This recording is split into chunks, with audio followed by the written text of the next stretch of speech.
Hello, my name is Rosie Alistair, and I'm going to talk about what I wish I'd known when I started, reflecting on 15 years working in veterinary mental health. Like a lot of veterinary professionals, I skipped the astronaut stage and have wanted to be a vet for as long as I can remember, as well as being lucky enough to work in practice, in education, research, the third sector, management and consulting in the UK and elsewhere.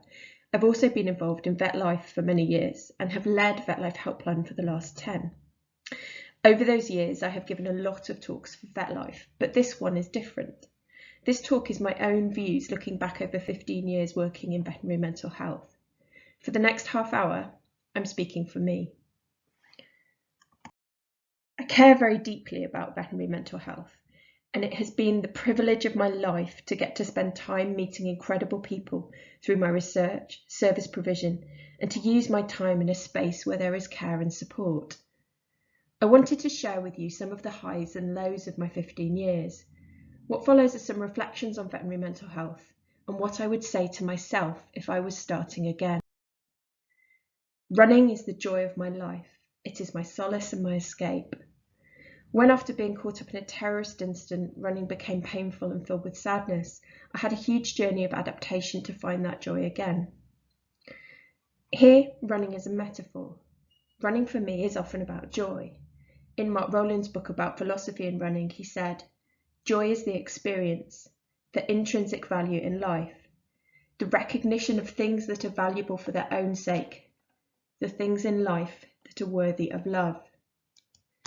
Running is for me a way of understanding and processing what is important or valuable in life. We have different things that bring us that, and I know running doesn't have that function for everyone, but here it is a metaphor. I've spoken to so many people in vet who are in a crossroads in life, in work and running away. Often when they trust enough to tell me what they have lived, I can understand that and want to do the same. But part of what I have learned through this is that in huge decisions, we need to focus on safety and security first. It's the same now in the health crisis our world is facing. What I want to offer here is that it's only when we are safer that we can find what we must run to and manage not to run away. Running towards safety or values or fulfillment is a shift in perspective, but one that can help guide us in negotiating our well-being in a way that is true to our values. Not what we think is popular or high status, but which is worthwhile, that which makes us feel alive. I was lucky early in my career knowing my interests and what fulfilled me, and in having some incredibly supportive mentors and teams. But listening to many others and from experiences outside my career, I know that isn't always the case.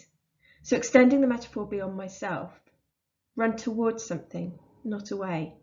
Don't leave because you're unhappy. Leave because you're moving to a place of safety and security, and that is a choice that is legitimate and an indication of our strength, not a failure. Free yourself from self-criticism and our unhelpful ideas around failure, and accept that safety and security are core.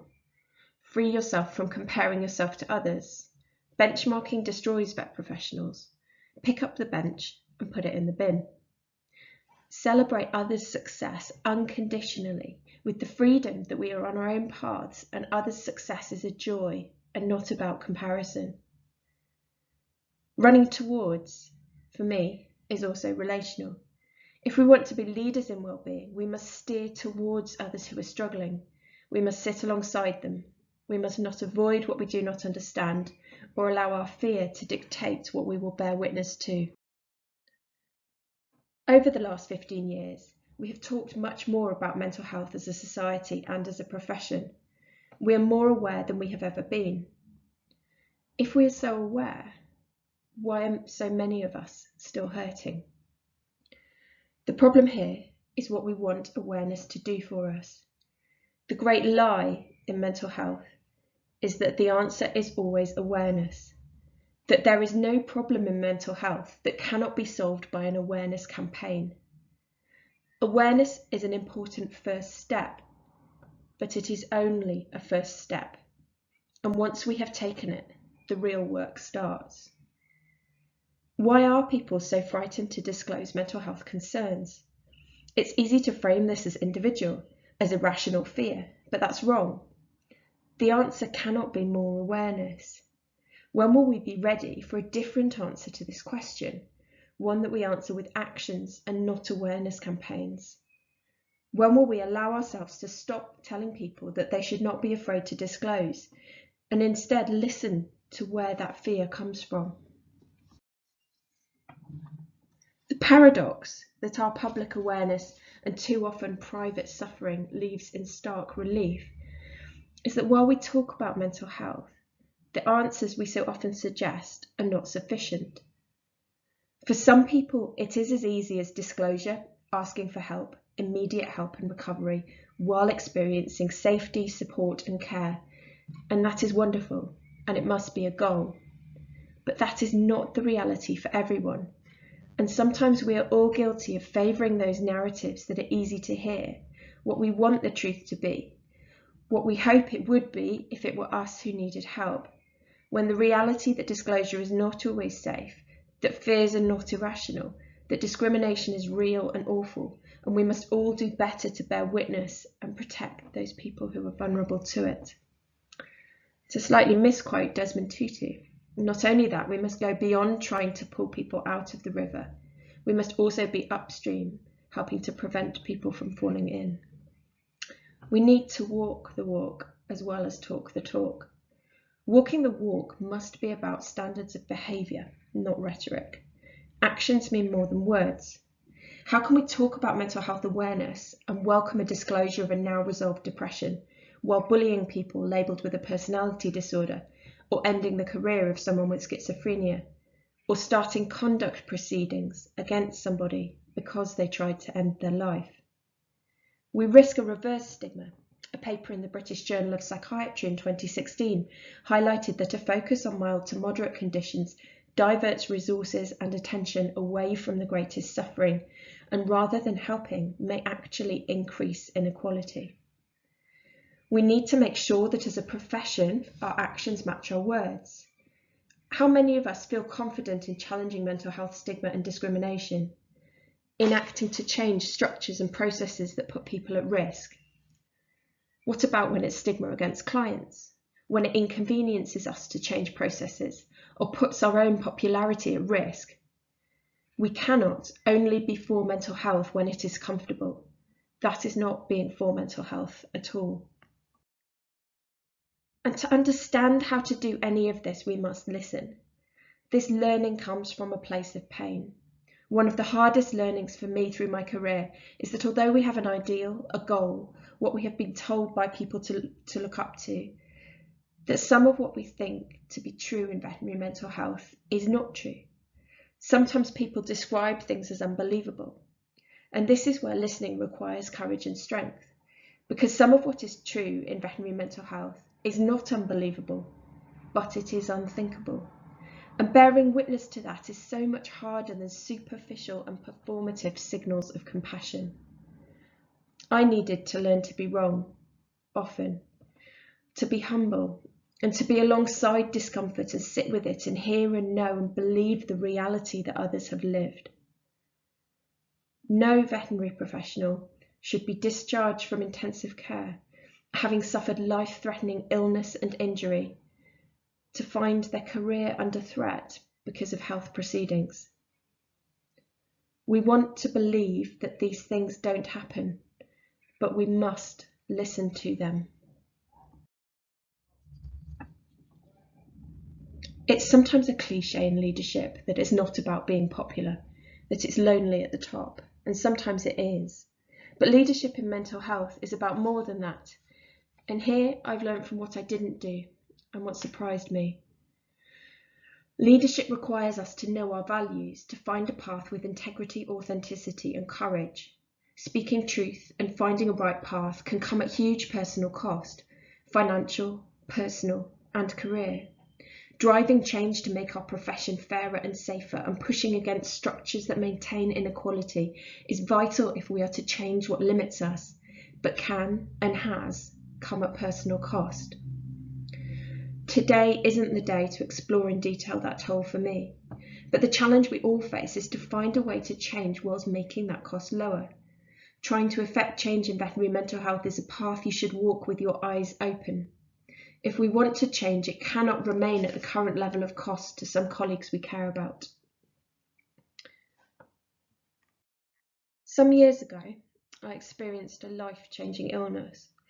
All my hopes and plans and dreams had to change. Coming to terms with that has been a process of acceptance and grief, and those are important, vital to find hope. Real hope can only come from a place where you have faced what is lost and what remains, finding joy and value in what is possible, but without dismissing what you have survived. I could never have foreseen the events which would lead me to where I am now. It's so easy to make assumptions about what others are facing or what they have lived, but we need to remember that all we see are fragments. There is so much we do not know. This goes both ways. Veterinary professionals who are struggling and in crisis can appear calm and successful, yet those who appear chaotic or troubled may be some of the most able to survive and withstand. When people choose to gift us the privilege of knowing some of their truth, we must bear witness and not judge. We must also remember the relational aspects of kindness.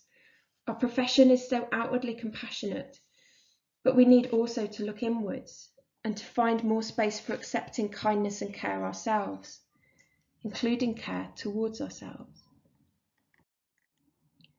I wish I'd known when I started how much happiness there would be, as well as the unexpected sadness and loss I faced in adversity. Through difficulty, I learned just how much people cared and would carry me, who would unconditionally support. One of the hardest learnings of the last 15 years, and one I've never spoken about before, was a reaction it has taken me many years to come to terms with.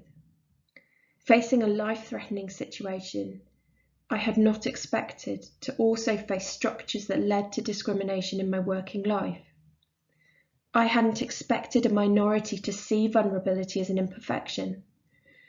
I hadn't known that there are parts of the profession I love that only tolerates certain types of illness, injury, and life experience. We must broaden our view of who and how we can be. We must not seek to undermine or discredit people who are seen as different, or judge those who don't fit our narrow ideals. Ideas around success and ideals of what vets should look like can act to undermine our mental health and well-being. We need to make more space for our humanity. The discrimination I faced was harder to come to terms with than my illness. A profession I love and believe in had a facet I hadn't understood until I faced it myself. It was a very hard way to learn about my naivety and how important it is that we do not stop listening. To understand that the fragments we see and hear of others' experiences are often sanitized. We urgently need to make our profession safer. I have had to question why I didn't see this until it was done to me, and why the stories we hear of adversity are so often those scripted or chosen to make them easier for us to hear, setting aside the structural problems and with neat and swift conclusions, not the messy reality of human life and suffering. Our profession is strongest when it is diverse, and yet we are still leaving much of the work of inclusion to those facing the greatest barriers. We marginalise vital accounts and hear what we already believe. The strength and humanity of those who have suffered is strength we all need. This applies in mental health too. Why is it that some accounts are okay and others are silenced? Why is it that if someone were to disclose depression, they might receive a different response to someone who had psychosis or a personality disorder? Why is it we struggle with the idea that excellent veterinary professionals may also be people with severe and enduring mental illness or who have attempted suicide? Illness alone should never be a reason to discriminate or exclude. We cannot celebrate wellness and balance if we also tolerate such dissonance. We must address the structural factors that affect mental health and well-being and understand how discrimination is maintained, why prevention is too low on the agenda, and ask uncomfortable questions of each other and ourselves. We need to change the way we think about mental health. It isn't enough only to build services and tell people to use them. We must listen to what is difficult. So much has changed over the last 15 years in our profession of mental health. I wish 15 years ago I could have seen how far we would come. It would have given me so much hope and reassurance to know the incredible people who have walked the path I have been on with me.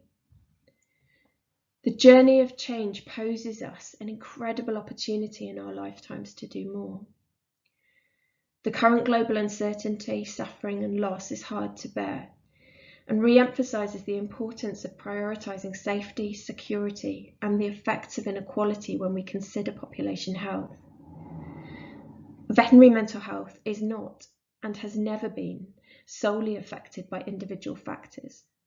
We shape it with our culture, with our sense of what it means to be a vet, with our structures and sometimes with our inaction. We need to attend to this. Maya Angelou said, "Do the best you can until you know better. Then when you know better, do better." We need to move beyond individualised understanding of mental health and well-being and look at structural factors. Health is much bigger than individual responsibility. We need to be ready to be uncomfortable, to face difficult answers, and to question our assumptions. We need to learn to accept ourselves and others and see the incredible strength and courage and vulnerability and to celebrate and not exclude it. We will get tired. It won't be easy, but our destination will be worth it. As Mental Health Awareness Week comes to an end, it's a good time for a call to action and not just awareness. For those who have lived through adversity, some of the actions we need may be clear. For me, being on this path has involved learning how much of what I believed was wrong and trying to learn humility to come to terms with my own failings and times of inaction. In conclusion, and looking ahead, we need a profession that is compassionate, not just in its words, but in its actions. A profession that is accountable and understands where discrimination and structures that maintain inequality exist and acts to change them. A profession that makes space for vulnerability and sees it as the strength that it is. I wish I'd known when I started how much stronger we all are than we feel. How when we free ourselves from comparison, delight in the success of others, that there can be growth and adaptation even in difficulty. I'm glad I didn't know the difficulties and the price I faced personally, but I'm glad I learnt more about what it is to hurt and how even in times of darkness, I was lucky enough to have hands take mine and stay with me until I made it through. I wish I'd known how important holding that hope is in all different kinds of adversity, how we could do that better, how there can be growth even in great difficulty. We are extraordinary. We have a way to go, but together we can live each step with integrity, kindness, curiosity, and the enormous strength we have when we support each other.